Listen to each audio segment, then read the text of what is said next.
Donc je dis deux mots avant de donner la parole au jury et aux personnes qui vont effectuer la remise du prix. Donc il s'agit du prix Valérie Poinsotte. Donc peut-être vous dire un mot sur le fait que c'est un prix qui est promu et organisé par l'association Asgralma. Et cette association, elle cherche justement à promouvoir la recherche en archivistique et en bibliothéconomie. Et donc le prix porte le nom de Valérie Poinsotte et aussi un hommage donc à notre collègue Valérie Poinsotte. Éric Pierre a rappelé tout à l'heure combien elle était impliquée et enthousiaste. Il a rappelé aussi qu'elle était à l'origine de la première journée d'archivistique d'Angers sur la recherche en archivistique. Donc vous voyez que tout fait sens. Avant de laisser la parole à Jérémy Maria et à Yves Denecher, je voudrais d'abord les remercier tous les deux. Jérémy Maria, qui représente la Fédération nationale des banques populaires. La Fédération nous accompagne depuis 2018 pour ce prix et on lui en sait vraiment gré. Et elle nous accompagne aussi sur un certain nombre d'autres projets avec nos étudiants. Et c'est de belles expériences que nous avons eu le plaisir de renouveler plusieurs années. Et voilà, nous y sommes vraiment très attachés. Et puis, je remercie évidemment Yves Denecher qui préside le jury, ainsi que les différents membres du jury, mais que tu vas de toute façon, j'imagine, citer et présenter, pour accepter tous les ans de reprendre ce travail de réflexion, de lecture et d'évaluation aussi, et de choix cornéliens. C'est moi qui vais le dire. Voilà, donc je vous remercie tous les deux, et puis je laisse la parole peut-être à Jérémy, Maria dans un premier temps.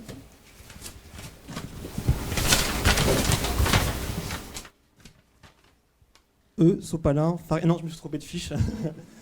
J'ai toujours rêvé de faire cette blague et j'en profite, je préfère le faire maintenant qu'en assemblée générale des banques populaires. Ça passerait un peu moins et en plus je risque pas de me prendre un post-it rose, donc voilà, j'en profite. Déjà, je tenais à dire que je suis rassuré. C'est certainement cette émotion qui m'a traversé l'esprit à la lecture des sujets des deux mémoires. Cette année, je vais comprendre de quoi ça parle. Je pense bien sûr au master, à l'excellent mémoire de l'année dernière de votre collègue Angèle Allard, qui avait effectué ses recherches sur les artothèques françaises, ce qui m'avait laissé un peu dubitatif au premier abord, mais bien sûr j'avais compris par la suite l'intérêt de ces recherches qui étaient vraiment passionnantes. Mais c'est aussi ça en fait, la force et la richesse du prix Valérie Poinsotte, qui récompense chaque année des mémoires aux thèmes des plus diversifiés et des plus intéressants, et pour laquelle la Fédération nationale des banques populaires, dont je fais partie avec la mission Archives et Histoire, est partenaire, comme l'expliquait Bénédicte, depuis 2018. D'une part, les commémorations nationales et passions mémorielles, avec l'exemple du bicentenaire aux archives départementales du Maine-et-Loire, et d'autre part, immigration, mémoire et patrimonialisation, les archives personnelles de personnes migrantes en Maine-et-Loire, sont les deux sujets qui vont nous intéresser aujourd'hui. Le mémoire de l'experte archivorale Élise Dufeu est tout à fait original. Les travaux de recherche concernant l'histoire de l'immigration, en histoire, sont réguliers. Mais proposer, comme le fait Élise, s'intéresser à la place et au rôle de l'archive dans cette mémoire de l'immigration est des plus intéressants et novateurs. Il en est de même pour les travaux de recherche de Lily Trouillard, qui s'est intéressée à l'étude des politiques de 3 services d'archives départementaux face à la commémoration du bicentenaire de la Révolution française. Des recherches qui ont retenu l'attention du jury, mais ça je vous laisserai la parole par la suite à mon collègue, notamment parce qu'il s'intéresse à la place des archives et des archivistes face à ces événements politiques majeurs. 2 excellents mémoires du coup, dans des domaines et des registres différents. Et malgré le fait que j'ai proposé de vous départager aujourd'hui en direct live autour d'un Shifumi ou d'un bras de fer chinois qui aurait pu être anthologique, le jury, ignorant mes préconisations, ont renoncé à vous départager et je laisserai la parole par la suite. Mais ce sont donc 2 lauréats du prix Poinsotte que nous récompensons cette année en 2023. Bien, merci beaucoup. Bonjour mesdames, messieurs. Tout a été dit. Il m'a quasiment spoilé le truc, lui. Donc on s'organisera différemment l'année prochaine quand même. Quand je viens là, d'habitude, je dis Ça n'a pas été facile. Le jury composé de François Ziraud, du service des archives de l'Université de Louvain, Adélaïde Laloux, docteur en archivistique, doctorat préparé ici à l'UMR Thémos et à l'Université d'Angers, et moi-même, on prend les mémoires, on les lit, on les triture de chaque côté, on se fait des grilles de lecture, chacun fait des grilles différentes, on essaie de se mettre d'accord, et à chaque fois, je viens ici en disant, ça a été très difficile. Et à chaque fois, je dis, mais je dis ça tous les ans. Et je dis, mais ça aussi, je le dis tous les ans. Je fais le numéro à chaque fois. Fin du suspense ici. Cette année, véritablement, on a été bien embêtés. Et donc, je vais vous lire l'évaluation qu'on en a faite. Parce que ça va être plus simple que de broder autour du sujet. Les deux étudiantes ont fait un travail excellent, avec tout ce que cela comporte et tout ce que porte le superlatif. Elles ont fait un travail minutieux de collecte de témoignages oraux qui ont alimenté leur étude de cas, en conformité avec ce qui est demandé par la formation. La deuxième partie du mémoire repose sur ces sources. Dans les deux études, la manière dont elles sont construites puis utilisées permet d'aborder des éléments de réponse d'une grande justesse, ce qui est un autre point très positif de ces deux mémoires. Je ne vais pas tout vous lire, hein. Mais un autre item quand même, l'aspect innovant des deux études est à souligner. Toutes les deux questionnent le travail des services d'archives et leur positionnement par rapport aux mémoires locales et individuelles. Toutes les deux se rattachent au courant de l'archivistique sociale et apportent des éléments de réponse, mais aussi de nouvelles pistes de réflexion. Et on a été sensibles, si vous voulez, tous les trois, justement, aux différences qu'il y a finalement entre ces deux mémoires, parce que, évidemment, il y en a beaucoup. Leur objet invite, de toute façon, évidemment, assez différentes. Mais vraiment, on a trouvé que c'était deux mémoires de très bonne qualité. J'ai employé l'adjectif d'excellent tout de suite, et on le maintient. Et donc on s'est posé la question, qu'est-ce qu'on va faire? Est-ce qu'on ne va pas nous dire que nous n'avons pas eu le courage de choisir, etc., qu'on s'est réfugié derrière la facilité, enfin bon, etc., etc. Et puis non, on a décidé tous les trois d'assumer notre choix et de dire que, eh bien, pour des raisons qui sont différentes et qui tiennent évidemment à la nature de chaque mémoire, mais que pour une fois, parce que d'habitude on choisit, que pour une fois, eh bien, nous décernerions le prix Valérie Je partage les mots que tu as dit sur Valérie et ceux d'Éric tout à l'heure. Je pense aussi à d'autres collègues qui nous ont quittés un peu trop tôt, Pascal Quincy-Lefebvre, Jean-Michel Matz, qui sont passés ici dans ces journées d'études.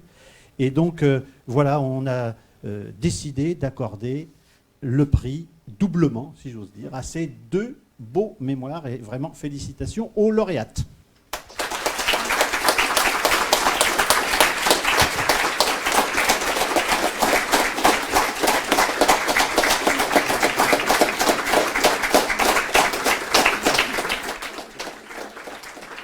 Alors, moi je vous remets le carton, qui vaut rien.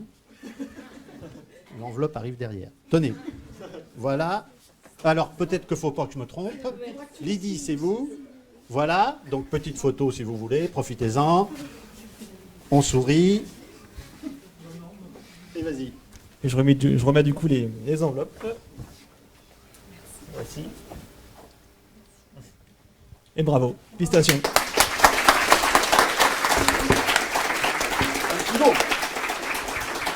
petit mot chacune. Merci à tous. Oui, Lily. Donc avec Élise, on voulait vraiment remercier la Fédération nationale des banques populaires pour ce prix, également l'association Asgralma et les membres du jury pour nous avoir désigné toutes les deux lauréates du prix Valérie Poinsot cette année. Pour ma part, mon mémoire de recherche donc, portait sur les archivistes départementaux, les commémorations nationales et les passions mémorielles. Il a été encadré par M. Patrice Marcillou, que je tiens aussi à remercier pour ses conseils et son suivi tout au long de l'élaboration de mon projet de recherche. Et donc, moi, je me suis centrée beaucoup plus sur le bicentenaire de la Révolution française, qui a eu lieu en 1989 et qui a occasionné de nombreux débats politiques et historiographiques en France, et qui a mobilisé les services d'archives, notamment les services d'archives départementales. Et ce qui m'intéressait, c'était le vécu des archivistes dans les départements justement marqués par un passé mémoriel sensible. Et c'est pour ça que je me suis centrée sur le Maine-et-Loire, la Mayenne et la Vendée, marqués par les guerres de Vendée et par le mouvement de la chouannerie. Et pour mener à bien ces recherches, j'ai pu consulter de nombreuses sources et notamment m'entretenir avec des acteurs de la commémoration, que je tiens aussi à remercier, que ce soit des directeurs de services d'archives départementales, des archivistes ou encore des professeurs de services éducatifs. Donc c'est aussi grâce à eux que voilà, je vois Madame Véry et je la remercie parce que son témoignage a été vraiment précieux et m'a permis vraiment d'aboutir à ce très beau travail.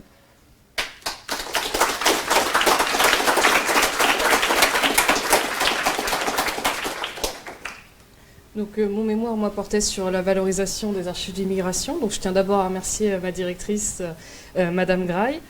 Donc, en fait, l'immigration dans la société est vraiment perçue comme une question de débat et pas vraiment comme un objet d'étude et de processus historique, si je me permets de reprendre les mots de Michel Vivorca.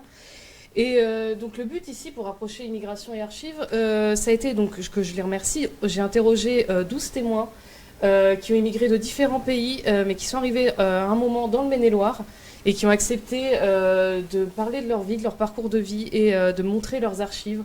Et donc le but de ces entretiens était donc de comprendre le rapport qu'ils entretenaient à ces archives et notamment le rapport émotionnel et ce qu'ils avaient pu emmener avec eux ou non. Donc pour finir, Lydie et moi, on souhaite remercier aussi nos camarades de promotion, puisqu'on a toutes...